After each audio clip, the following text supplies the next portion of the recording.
Hello, my name is Shelby and I am here to present my curriculum presentation. I will begin with speaking about my personal philosophy in early childhood education. Building relationships with children and families are at the very essence of my philosophy, which reflects a sociocultural theory that children learn best when the curriculum is connected to their everyday lives as well as extended to their community. I believe that purposeful learning environments should provoke creativity, curiosity, and wonder. Working in partnerships with families is valued as I consider family involvement to be crucial for children's learning, as families are the child's first and foremost teachers in life. I truly believe that children will develop a love for learning when children are active participants in their environments and are given a voice in the program. Respect for inclusion and diversity is important for myself to educate children about different cultures, families, languages, lifestyle choices, and identity. However, I plan for children based on Howard Gardner's theory of the 8 multiple intelligences, as I believe there is no one-size-fits-all approach to how children learn. Reflective practice and assessment for learning is an ongoing basis and is a fundamental component to early childhood education.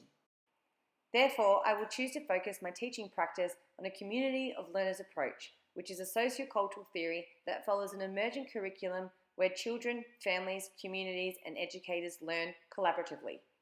I support this by following an emergent curriculum where family input is valued and respected, as well as children's interests, planned and spontaneous activities or experiences. I also support this by regularly connecting children to the community in which they live in, by offering valuable excursions and incursions.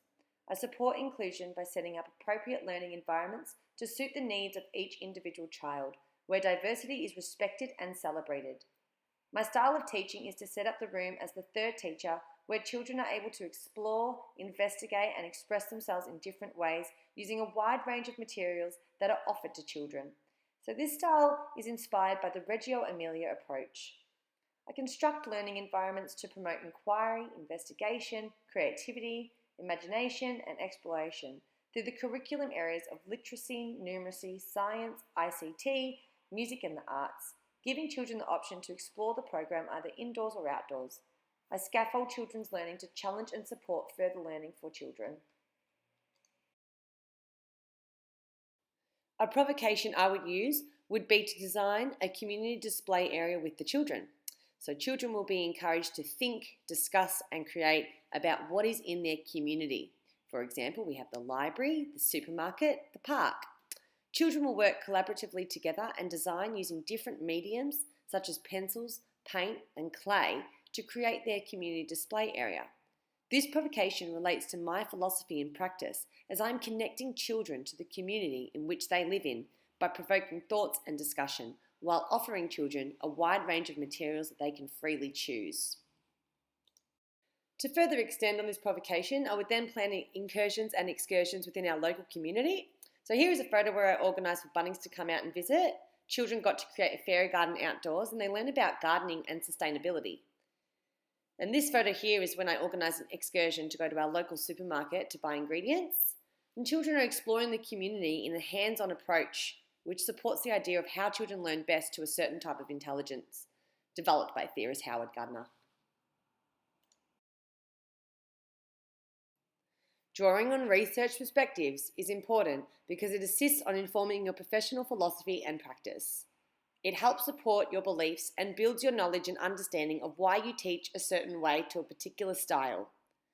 A peer-reviewed journal that I would like to share is Relationships in Early Childhood Education. Beyond the professional, into the personal within the teacher-child dyad. Relationships that ripple in the pond. The article suggests that teachers in early childhood education look at relationships with children as being of central importance to their teaching practice. The article also recognises that teacher-child relationships are of great significance to assist with children's development and learning. And I would just like to quote, "Young children who have positive relationships with their teacher are more likely to engage in high levels of cognitive play." So I really liked researching this peer-reviewed article because it resonates with my philosophy and my practice of the importance of relationships as a whole. So thank you very much for watching.